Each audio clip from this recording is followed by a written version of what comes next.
quão grande amor nos tem concedido o Pai, que fôssemos chamados filhos de Deus. Eu e você temos que responder para nós mesmos: o que farei de Jesus?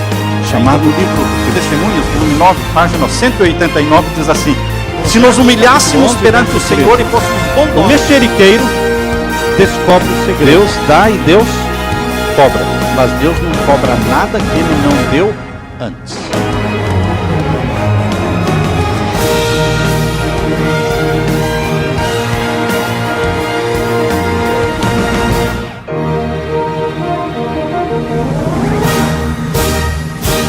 Antes de iniciarmos o estudo desta tarde, nós queremos mais uma vez orar. Vamos fechar os olhos para a oração. Pai querido que estás nos céus, humildemente na Tua presença, estamos aqui nesta tarde de sábado para estudarmos a Tua palavra, entendermos Tua vontade para a nossa vida e aprendermos mais do sonho que o Senhor tem para nós, de nos levar para o céu e nos ter junto do Senhor para vivermos eternamente. Aumenta este anseio, este desejo no nosso coração e derrama o Espírito Santo sobre nós, para que Ele viva em nós. É em nome de Jesus que pedimos. Amém.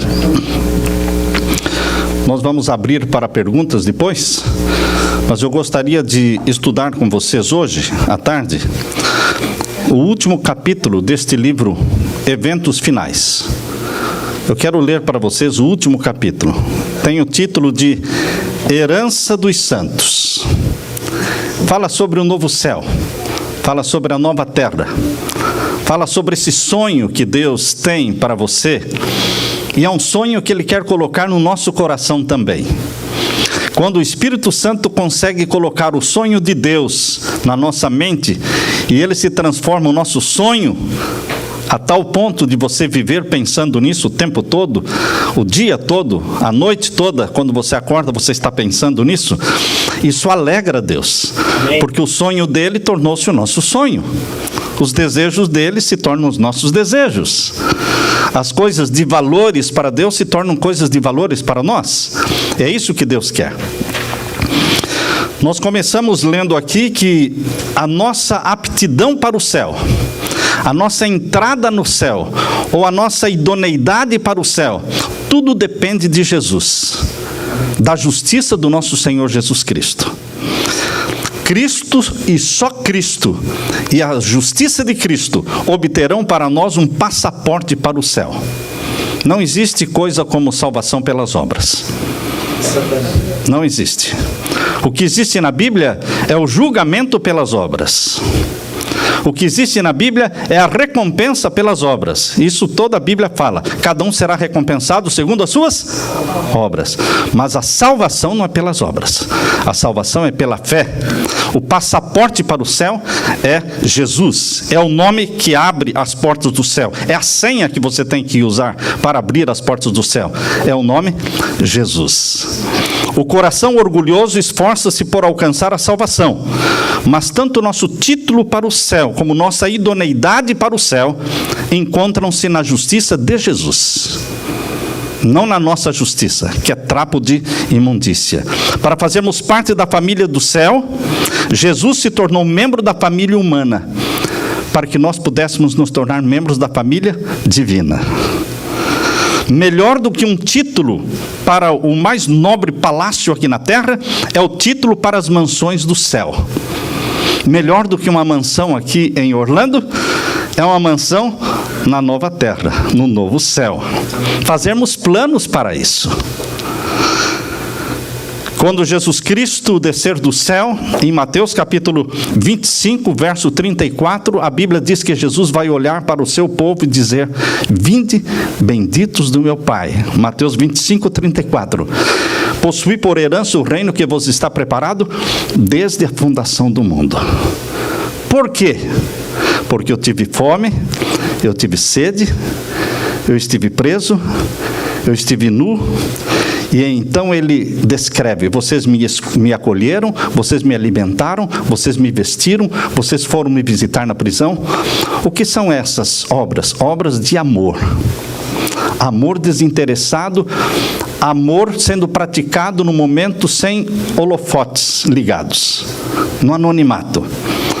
Por isso Jesus Cristo diz que quando nós o recebermos em glória, Ele vai nos convidar: vinde benditos do meu Pai, porque quando fizestes a um destes pequeninos, a mim o fizestes. Quem tem Cristo no coração é uma pessoa caridosa. Ninguém é caridoso para ter Cristo. Todos que são caridosos é porque têm Jesus no coração.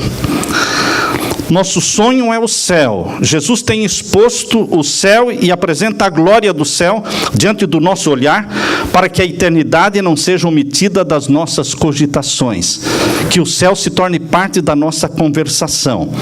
Tendo em vista as realidades eternas, cultivaremos habitualmente pensamentos da presença de Deus na nossa vida. Isso será um escudo contra a incursão do inimigo. Dará força e certeza e nos elevará acima do temor. Respirando a atmosfera celestial, não absorveremos o ar viciado do mundo. Apocalipse capítulo 21 e capítulo 22. Aqui nesses dois capítulos de Apocalipse, Deus descreve a nova terra, o novo céu, de uma forma que desperta em você e em mim gosto e desejo de estarmos lá. Ele deu tantos detalhes aqui no capítulo 21, no capítulo 22, para acender esse fogo, esta paixão nossa pelo novo céu, pela nova terra. O grande mestre dá ao ser humano uma visão do mundo futuro. Ele o traz com seus atraentes bens ao nosso alcance. Motivos mais fortes para estarmos no céu. Quais são os motivos mais fortes para estarmos no céu? Os motivos mais poderosos são estes: a grandiosa recompensa de fazer bem, as alegrias do céu, a companhia dos anjos. Quem não gostaria de ter a companhia dos anjos de forma visível?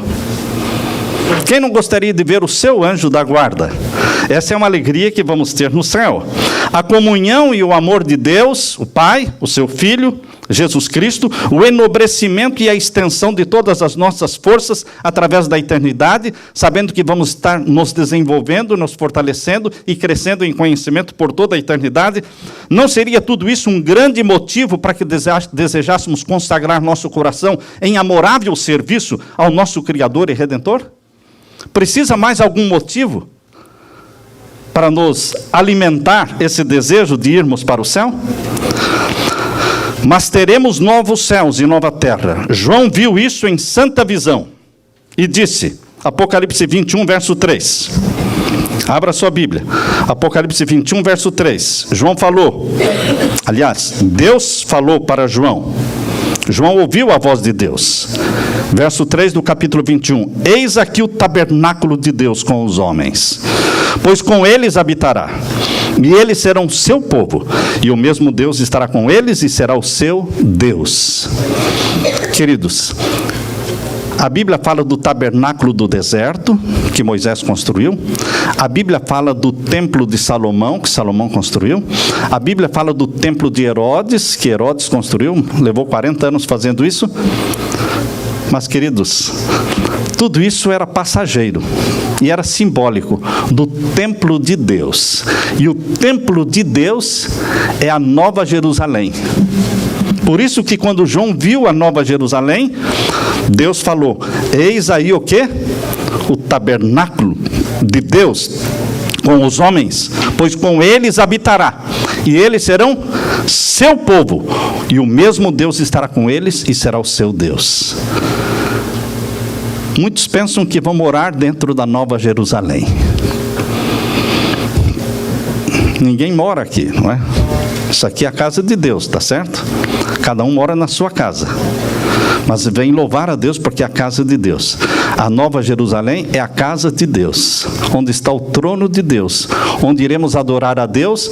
Lá em Isaías 66, verso 22, 23, diz que de sábado em sábado, de lua nova em lua nova, veremos todos nós adorar a Deus. onde Deus está, a Nova Jerusalém. Amém. É a casa de Deus, é o tabernáculo de Deus. Nós vamos morar em toda a extensão da terra. A nova terra vai ser povoada todinha, sendo dividida em 12 grandes países. 12 supernações estarão formando a nova terra. E em cada uma destas supernações existirá um líder, um rei. Por isso a Bíblia fala dos reis da terra. Capítulo 21 fala que os reis da terra, na nova terra, trarão suas honras a Jesus. Capítulo 21 e o verso...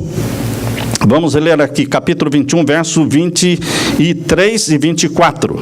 Capítulo 21, verso 23 e 24.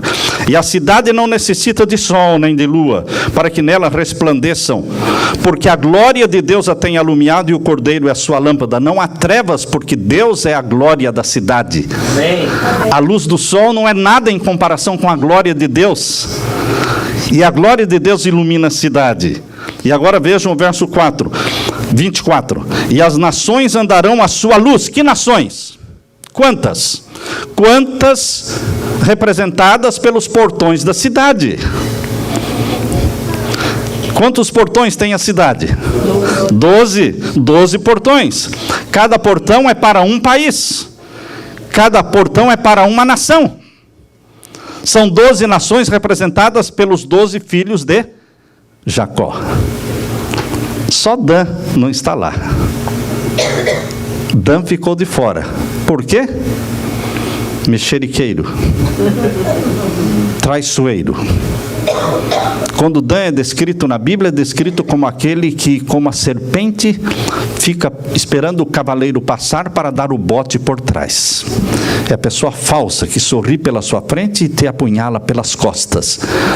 Quem for da tribo de Dan, caia fora, porque senão você vai cair fora do céu.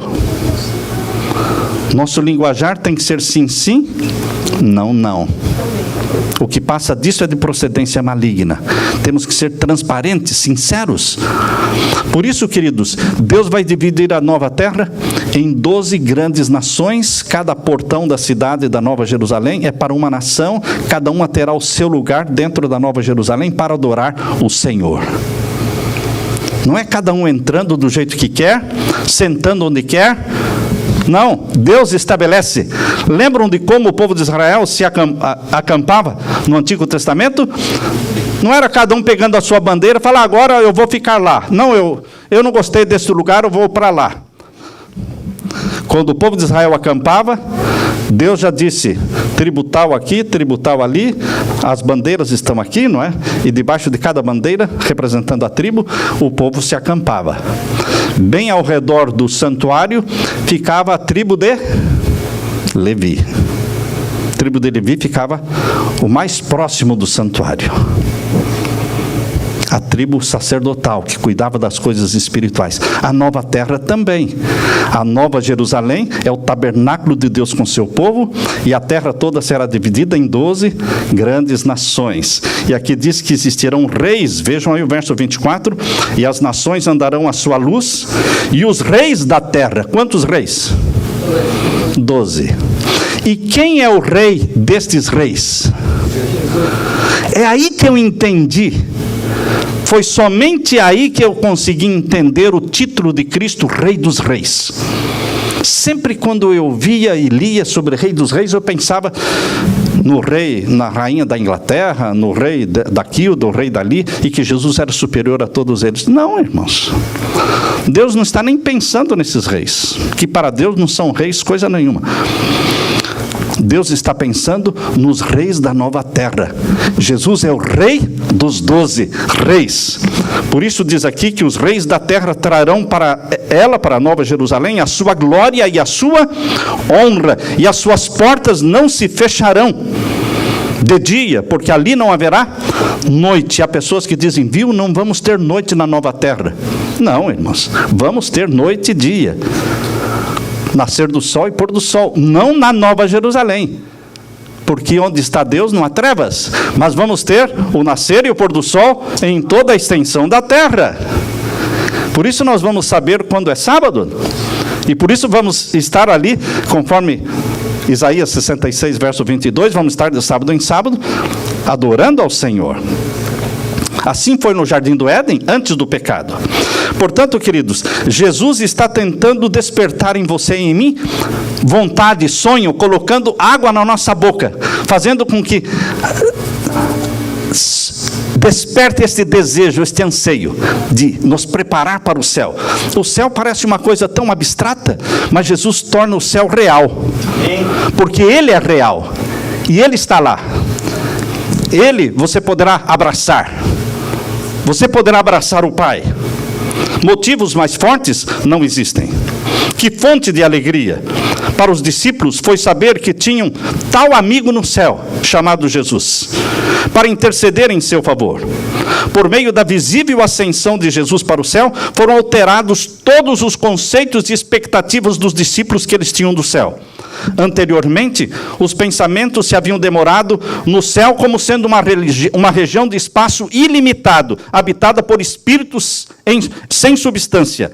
Mas desse momento em diante, quando Jesus subiu para o céu passou a ser relacionado com Jesus, a quem haviam amado, reverenciado, abraçado, conversado, viajado e quem haviam tocado, até mesmo no seu corpo ressuscitado. Passaram a considerar o céu como seu futuro lar, onde seu amoroso Redentor estava preparando mansões para eles. E é assim para você e para mim. Este é o céu que a Bíblia fala. É um lugar gostoso, a nova terra. Na terra, renovados, redimidos, se empenharão em ocupações e prazeres que levaram felicidade para Adão e Eva. Não é uma vida ociosa a nova terra. Não é ficar sem fazer nada. Deus é inimigo de ficar sem fazer nada. Dizem que o homem tem uma caixinha na cabeça, que é a caixinha do nada, né? Por isso você pergunta para alguns homens, o que está fazendo? A mulher pergunta para o marido, o que está fazendo? Nada. A mulher não consegue ficar sem fazer nada, né? Mas há homens que conseguem ficar horas e horas, né, com a vara ali, né? Pensando em nada, né? Com a vara ali. Mesmo quando não tem peixe, né? Pensando em nada. Quando estão na frente de uma televisão, o que está fazendo? Nada. Só passando de canal a canal. Queridos, Deus não quer que nossa mente tenha a caixa do nada, não. No céu e na nova terra nós vamos ter ocupações. Não canseira, não enfado, não estresse, mas assim como Adão e Eva, diz aqui, olha, na terra renovados, redimidos se empenharão em ocupações e prazeres que levaram felicidade para Adão e Eva no início. Será vivida a vida edênica entre o jardim e o campo. A serva de Deus disse que numa visão, ela viu os filhos de Deus voltando do campo e entrando nas suas casas, depondo sobre uma prateleira a sua coroa de ouro. Quando eles vieram do campo, entraram em casa e depuseram a coroa de ouro ali numa prateleira. A serva de Deus teve a visão e ela diz: vi a extraordinária amabilidade e glória de Jesus. Eu ainda não consegui ver o rosto de Jesus no sonho. Eu já tive um sonho do céu, sonhei com o céu, e consegui ver muitas coisas lindas no céu, mas eu não consegui ver o rosto de Jesus. Ellen White, na visão que ela teve, ela conseguiu ver o rosto de Jesus. Vi a extraordinária amabilidade e glória de Jesus. Seu semblante era mais brilhante do que o sol ao meio-dia. Seu manto era mais alvo do que o branco mais claro. Como posso descrever as glórias do céu e os belos anjos cantando e tocando suas harpas de 10 cordas? Quantas cordas? 10 cordas. Queridos, depois que você contempla o rosto de Jesus, nada mais neste mundo tem atração para você. Nada mais neste mundo. As maravilhosas coisas que vi ali, não as posso descrever. Se eu pudesse falar a língua de Canaã, poderia então contar um pouco das glórias do mundo melhor. A linguagem é demasiadamente fraca para tentar uma descrição do céu. Por mais que a serva de Deus tentasse traduzir em palavras humanas o que ela viu no céu, não dá para traduzir. Assim como o profeta João também, o profeta João viu seres querubins, anjos querubins, que tinham 6 asas, tinham um rosto para a direita, para a esquerda, um rosto para frente, um rosto para trás. Ele viu como sendo 4 rostos, porque ele não sabe descrever o que realmente ele viu. Ele diz como se tivessem 4 rostos. E nunca dão as costas para Deus. De qualquer lado que eles andam, eles estão de frente para Deus. Mas o que é isso? É uma linguagem humana falha, limitada, tentando descrever o quê? O mundo espiritual, que vai além da imaginação. Por isso, esta filha de Deus, tentando descrever o que ela viu, ela disse: a linguagem é demasiadamente fraca para tentar uma descrição do céu. Quando vocês leem Ezequiel capítulo 1, parece que estão lendo sobre um disco voador. Já leram Ezequiel capítulo 1, que descreve o trono de Deus? Eu me lembro de um programa de televisão que eu estava assistindo, onde as pessoas faziam perguntas, um programa antigo, não é? Os novos não conheceram esse programa. O título do programa era O Céu é o Limite. Tinha no Brasil. E a pessoa estava respondendo perguntas da Bíblia. E perguntaram para ela, onde a Bíblia faz uma descrição que se assemelha à descrição de um disco voador. A pessoa respondeu em cima, Ezequiel capítulo 1, quando descreve o trono de Deus, onde as rodas giram, são rodas vivas, que quando giram, dizem glória, aleluia. Rodas que não são rodas, irmãos, são seres vivos, e que iam, levantavam e baixavam, se movimentavam. O trono de Deus está cercado de seres, criaturas vivas, querubins e serafins, com 6 asas, com 4 rostos, com 4 asas, enfim, coisas que vão além da nossa imaginação. Falando sobre a nova terra, a serva de Deus diz: ali vi a árvore da vida, o trono de Deus. Do trono provia um rio puro de água cristalina, e de cada lado do rio estava a árvore da vida. A árvore da vida está de um lado e do outro lado, como se fossem 2 árvores, mas elas se juntam no meio, e aí ela viu que era uma árvore só. De um lado do rio havia um tronco da árvore e do outro lado oposto, ambos de ouro puro e transparente. Será que o tronco da árvore era de ouro puro e transparente? Ela viu como se fosse de ouro puro e transparente, porque a linguagem humana não consegue o quê? Descrever do que é o tronco da árvore. A princípio pensei que vi 2 árvores. Olhei outra vez e vi que elas se uniam em cima numa só árvore. Assim estava a árvore da vida em ambos os lados do rio da vida. Seus ramos curvavam-se até o lugar em que nos achávamos, e seu fruto era esplêndido, tinha o aspecto de ouro e prata.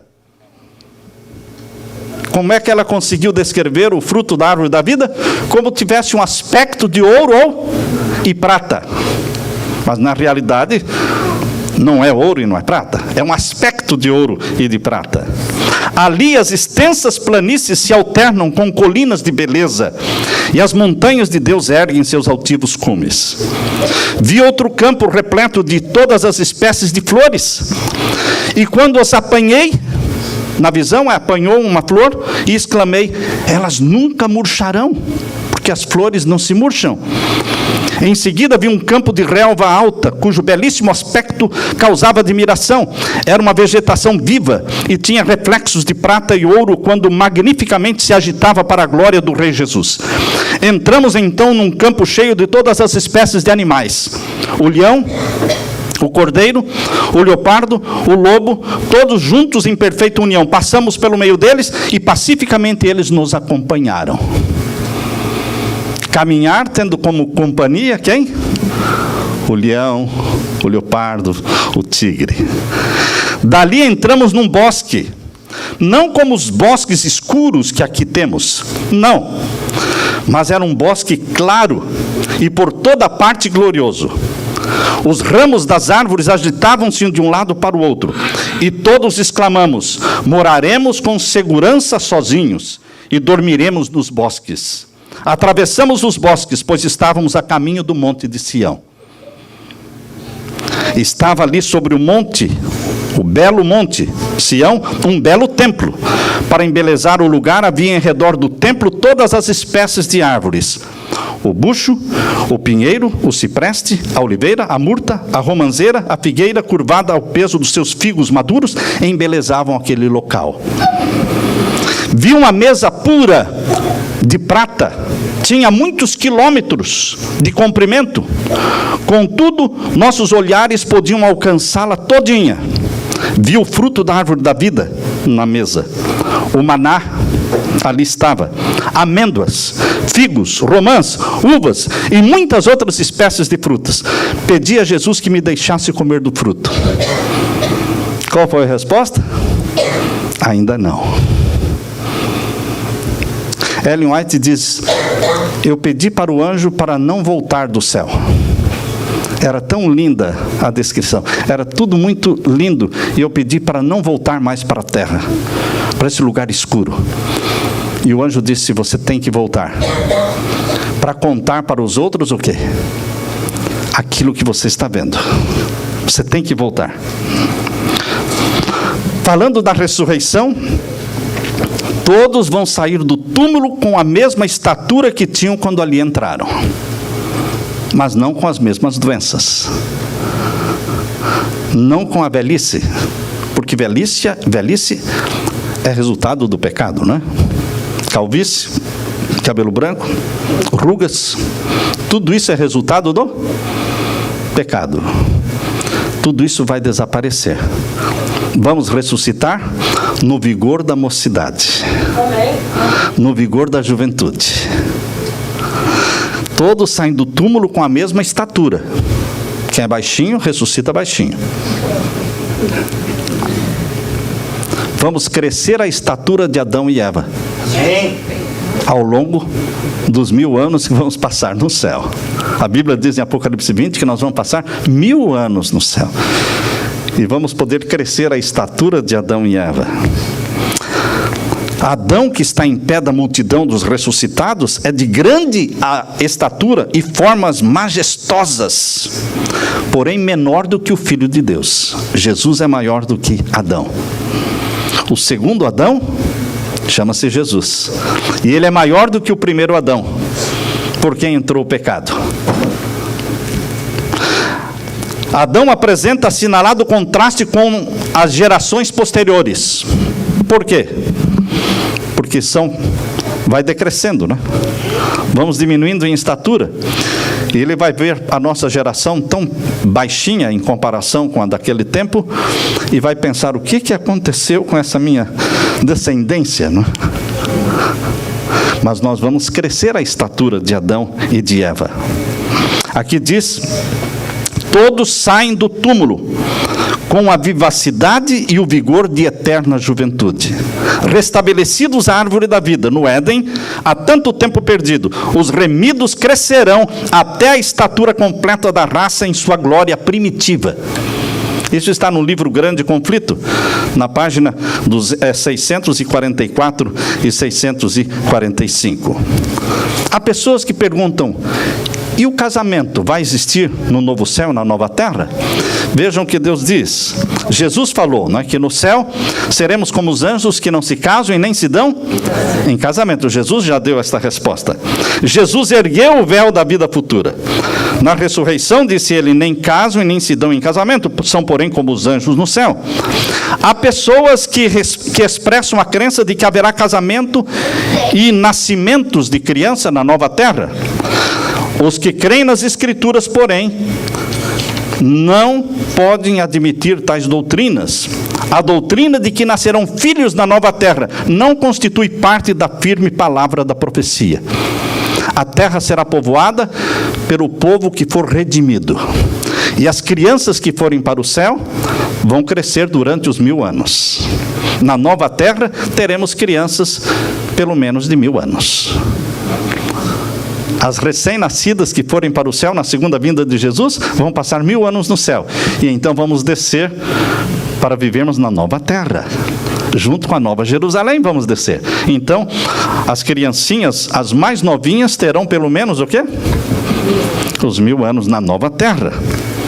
Mas a identidade de cada pessoa é preservada na ressurreição e na nova terra. Conheceremos e seremos conhecidos. É o que diz o apóstolo Paulo, lá na primeira carta aos Coríntios, no capítulo 13, não é?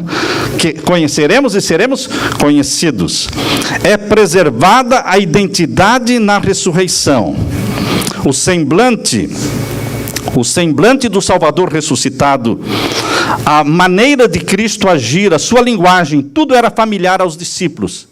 Por isso o reconheceram quando ele foi ressuscitado. Porém, ele era um pouco diferente.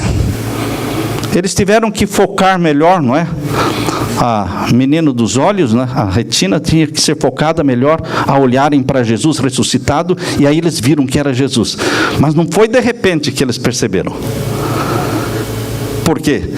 Jesus, ao morrer, estava desfigurado. E agora ele ressuscitou glorificado. Glorificado. A ressurreição de Jesus é um símbolo da nossa ressurreição. Como Jesus ressuscitou dos mortos, assim hão de ressuscitar os que nele dormem. Reconheceremos os nossos amigos da mesma maneira que os discípulos de Jesus reconheceram a ele. No entanto, no corpo glorificado será perfeitamente mantida a identidade. Qual é a identidade que identifica você? Não é a cor, não é o cabelo, é o nosso caráter. O nosso caráter é a nossa identidade. E o caráter é a colheita desta vida. Nós não levamos nada desta terra, a não ser o nosso caráter, que será preservado por toda a eternidade. Você é responsável pelo caráter que você tem, porque você é que está construindo o seu caráter. E se você pedir para Jesus ajuda para construir o seu caráter, Jesus diz: eu vou te ajudar. Sabe como é que eu vou te ajudar? Eu vou começar a transmitir para você o meu caráter. Eu vou começar a passar para você os meus traços de caráter. Quais? Aqueles que estão no fruto do Espírito Santo. Aqueles traços de caráter que estão no fruto do Espírito Santo, quais são eles? Amor, paz, longanimidade, benignidade, bondade, fidelidade, mansidão, temperança, domínio próprio.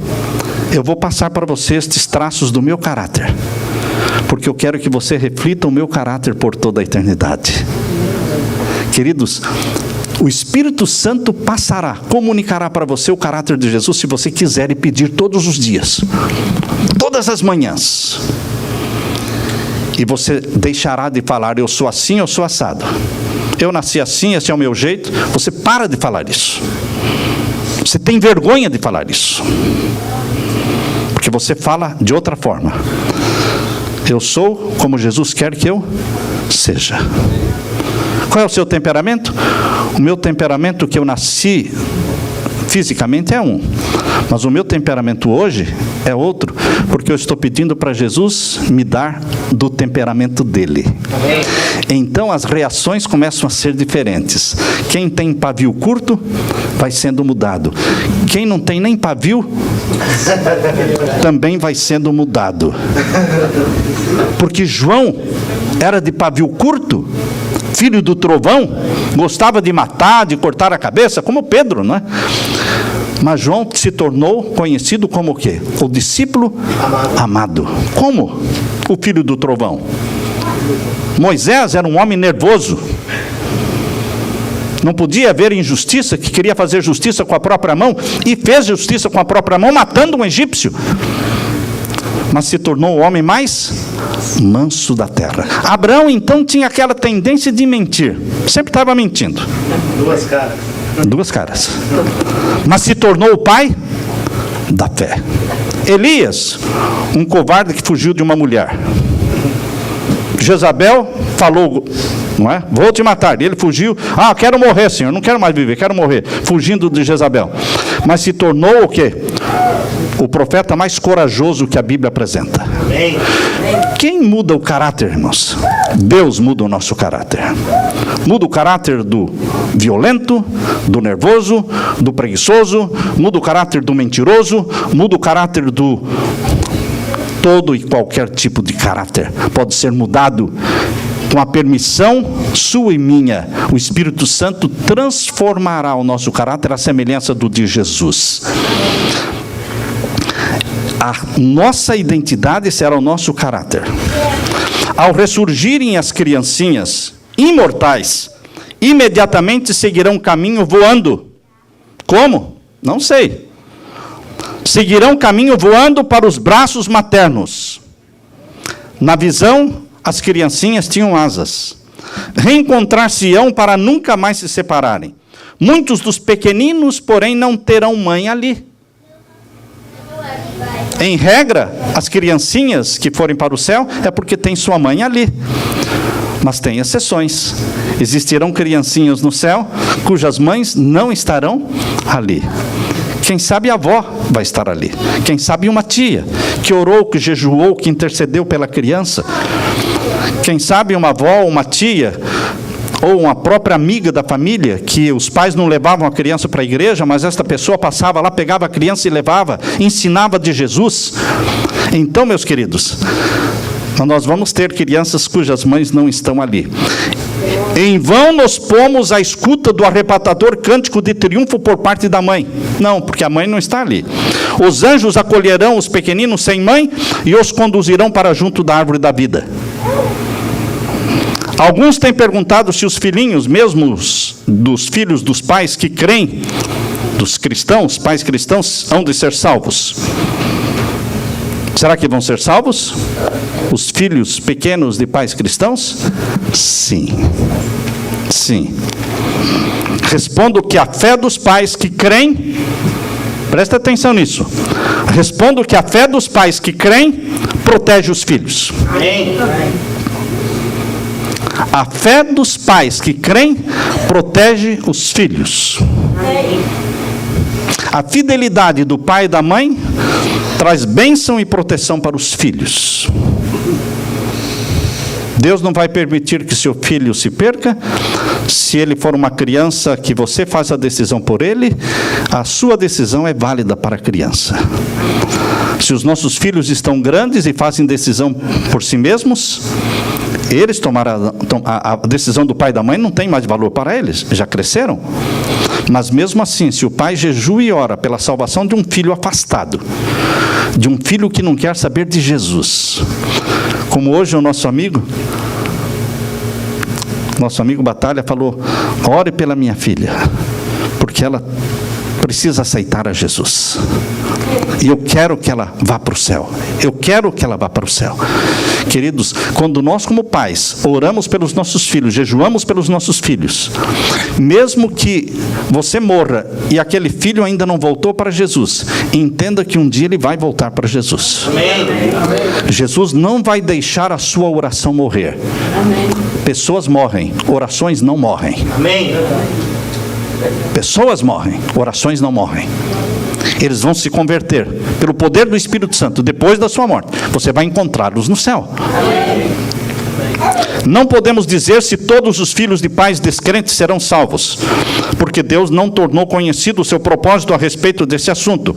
E convém que o deixemos onde Deus o deixou e que não nos demoremos em assuntos que não foram elucidados na palavra de Deus. Agora, homenagem às mães. Será que haverá uma homenagem às mães no novo céu? Filhos que receberem a coroa das mãos de Jesus, antes de colocarem a coroa na cabeça, correrão para as suas mães e se ajoelharão e dirão o quê? Apontando para a mãe, dirão, ela fez tudo quanto pôde para me salvar. Sou mediante a graça de Deus, Ela fez tudo quanto sou mediante a graça de Deus. Seus ensinos, suas orações foram abençoados quanto à minha salvação eterna. Os anjos de Deus imortalizam o nome das mães, cujos esforços ganharam os filhos para Jesus. Eu me lembro da minha mãe, ela está viva, com 86 anos. Eu me lembro a garra, o heroísmo dela, de me levar para Jesus, de querer a minha salvação, de me dedicar para ser pastor. Fui dedicado para ser pastor quando nasci. Estava doente, estava para morrer, e minha mãe fez um voto para Deus: Senhor, se o Senhor curar esta criança, ela pertence ao Senhor, ela será teu, vai ser um pastor. Amém. E eu vou dar-lhe o nome de Samuel, porque ele será teu. E Deus me curou. E à medida que eu fui crescendo, ela não se cansava de falar: você foi dado para Jesus.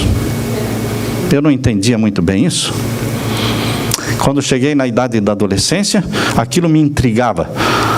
E ela disse: você agora vai para o colégio internato, porque você vai ser pastor.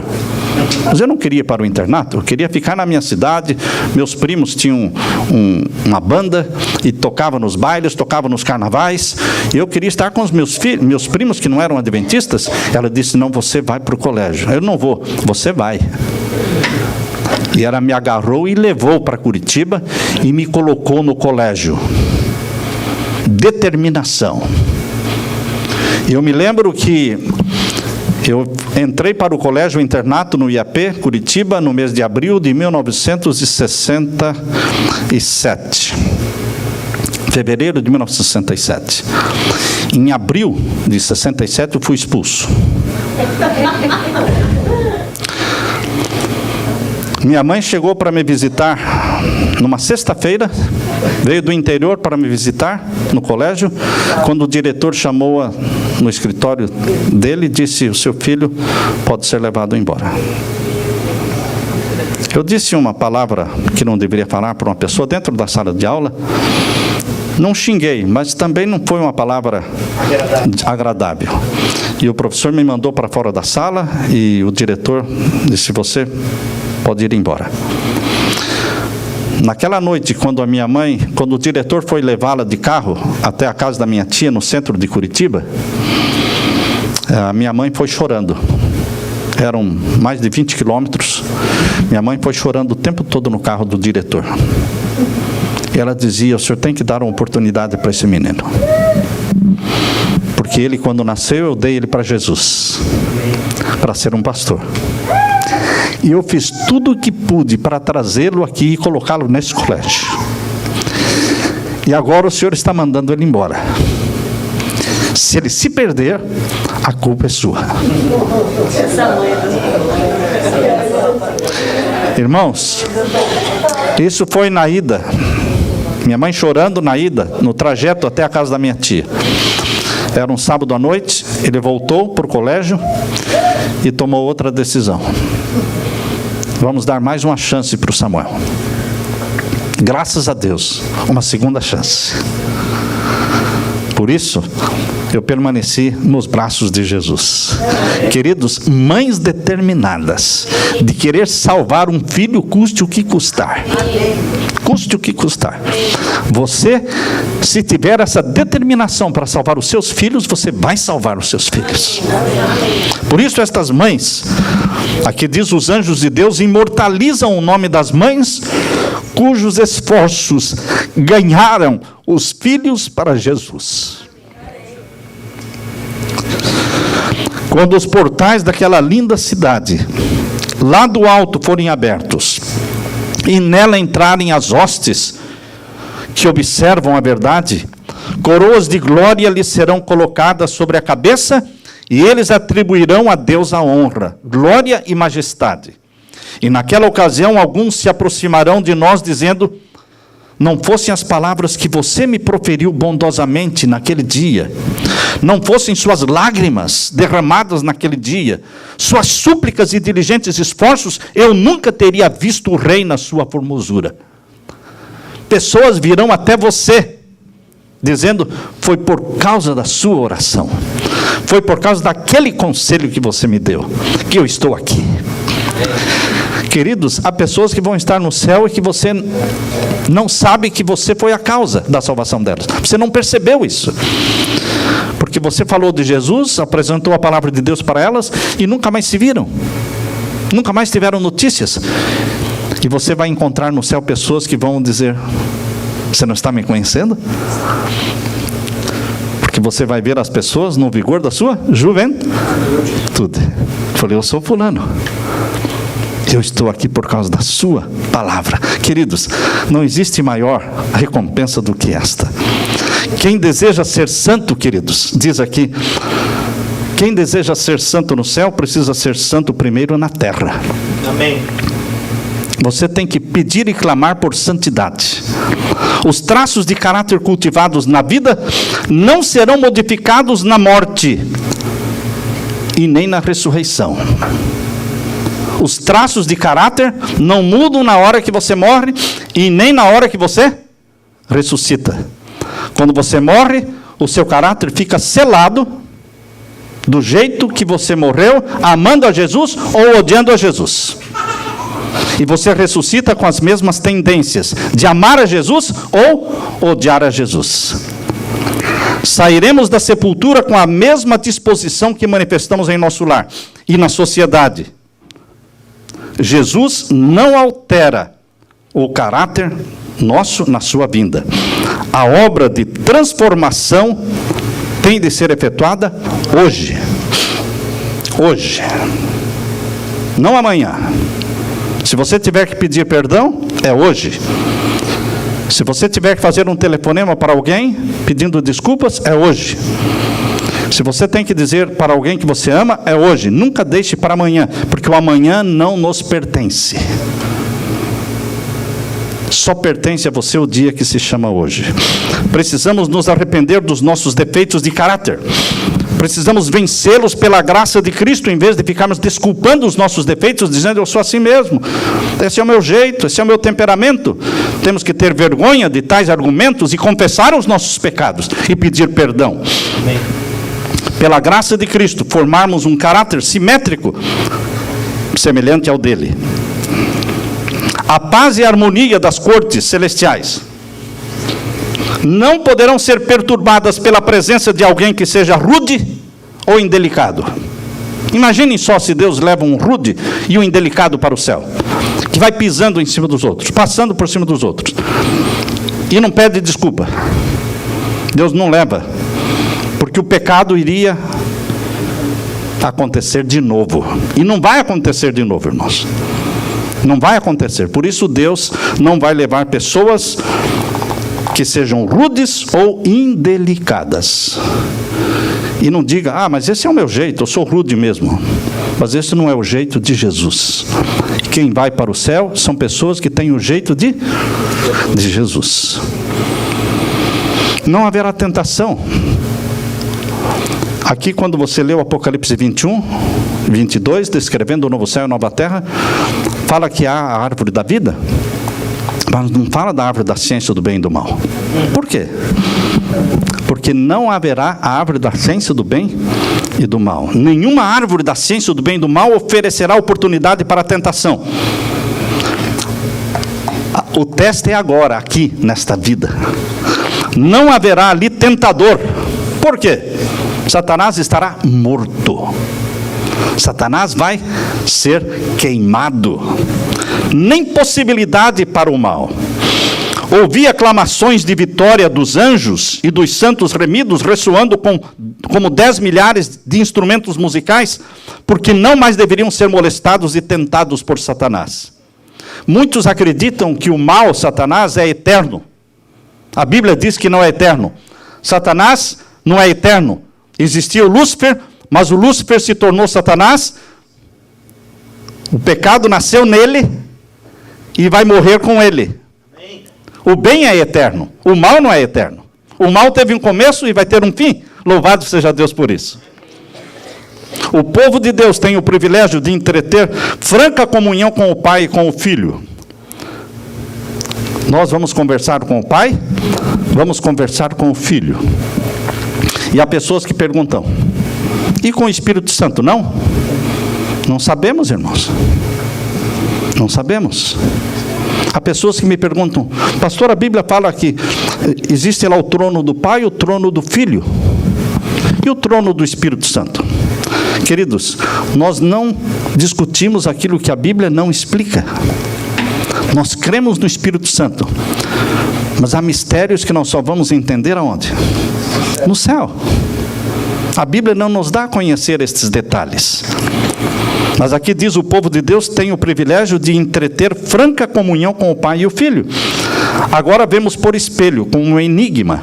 Contemplamos a imagem de Deus refletida como em espelho nas obras da natureza e em seu trato com os seres humanos. Mas então o conheceremos face a face, sem um véu protetor de separação. Você vai poder ver Jesus. Onde está Cristo, ali é o céu. O céu não seria céu para os que amam a Cristo se Ele não estivesse ali. A pessoa mais importante no céu é Jesus. Lançaremos aos pés do Redentor as coroas que nos colocou na cabeça, e tocando nossas harpas de ouro, daremos louvor e ação de graças àquele que está sentado no trono.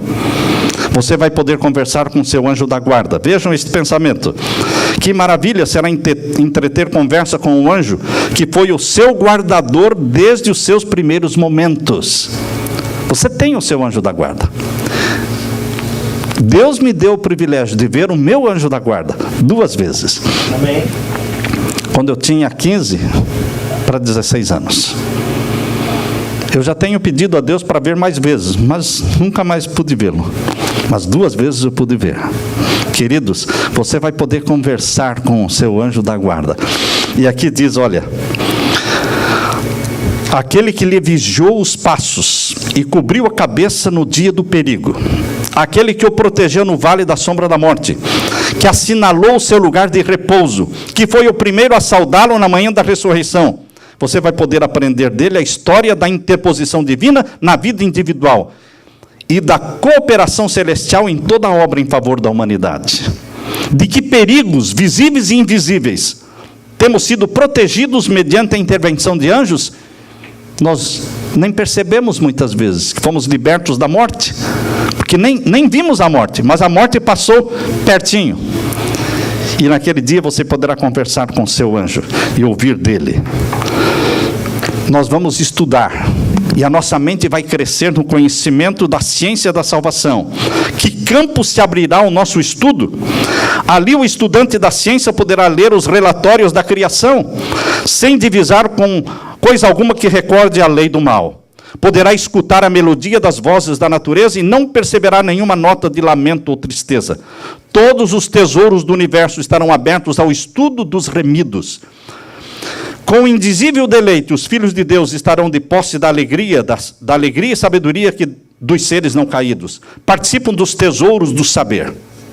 Através dos séculos infinitos, o tema da redenção ocupará o coração, a mente e a língua dos remidos. Qual é o tema da discussão? No céu? A redenção. A morte de Cristo, a encarnação de Jesus, tornando-se homem. Como é que Deus se tornou homem? É um mistério. Vamos estudar isto. A história do início do pecado. Como Lúcifer se rebelou, sendo perfeito. Eu não tenho resposta, você não tem, a Bíblia não explica. A Bíblia só fala que o anjo perfeito, chamado Lúcifer, se rebelou. Mas nós vamos poder estudar isso na eternidade, a história do início do pecado. O véu que se interpõe entre o mundo visível e o invisível será removido, e serão reveladas coisas maravilhosas. Nosso Redentor Jesus permanecerá com os sinais da crucifixão para sempre. Eternamente os sinais nas mãos, nos pés, no lado, na fronte. Quando você olha para Jesus, você poderá perguntar, por que ele não faz uma plástica? Intencionalmente, ele conserva os sinais nas mãos, nos pés, no lado, e os sinais da coroa de espinho. Em sua fronte ferida, em seu lado, em suas mãos e pés, estarão os únicos vestígios da obra cruel que o pecado efetuou. Existe uma profecia na Bíblia que diz que quando Jesus levanta as suas mãos, raios Raios surgem das mãos de Jesus. Ali nos sinais dos cravos ali está a força do seu poder. Ali surgem raios. Ali está, porque Jesus é o nosso Senhor e Rei. Todas as perplexidades da vida serão então explicadas. Onde para nós havia somente confusão e decepção, Deus vai explicar. Mostrar o propósito grandioso, predominante, vitorioso, uma harmonia divina. Ali Jesus nos guiará ao longo das vivas correntes que fluem do trono de Deus. Há no plano da redenção mistérios. A humilhação do Filho de Deus, o ser achado em forma de homem, nós vamos estudar. Queridos, a encarnação de Cristo é um mistério, como ele tinha duas naturezas, divina e humana. Ele era Deus, ele era homem. Isso é um mistério. Não tem explicação. Nós vamos estudar no novo céu e na nova terra. E agora eu termino, queridos, lendo aqui. Por mais que avancemos no conhecimento da sabedoria e do poder de Deus, há sempre um infinito para além. Nunca vamos esgotar. Vamos sempre estar crescendo no conhecimento. A língua não o pode exprimir, nem a pena é capaz de o descrever. Pode-se meditar nele todos os dias da nossa vida. Pode-se esquadrinhar diligentemente as Escrituras a fim de compreendê-lo. Mas o amor de Deus vai além. Ninguém consegue alcançar a extensão da altura, da profundidade, da largura do amor de Deus. Tão grande é o amor de Deus. O grande conflito terminou. Pecado e pecadores não mais existem. O universo inteiro estará purificado. Uma única palpitação de harmonioso júbilo vibra por toda a vasta criação. Daquele que tudo criou, emanam vida, luz e alegria por todos os domínios do espaço infinito. Desde o minúsculo átomo até o maior dos mundos, todas as coisas animadas e inanimadas, em sua serena beleza e perfeita alegria, declaram que Deus é amor. Para todo sempre. É assim que termina o livro O Grande Conflito, dizendo: Deus é amor. Ele ama você. E porque Ele nos ama, estamos salvos em Jesus. Que Deus inflame você com esta esperança do novo céu e da nova terra. Que essa seja a razão da nossa vida aqui. Amém, irmãos? Que Deus nos abençoe. Amém. Amém.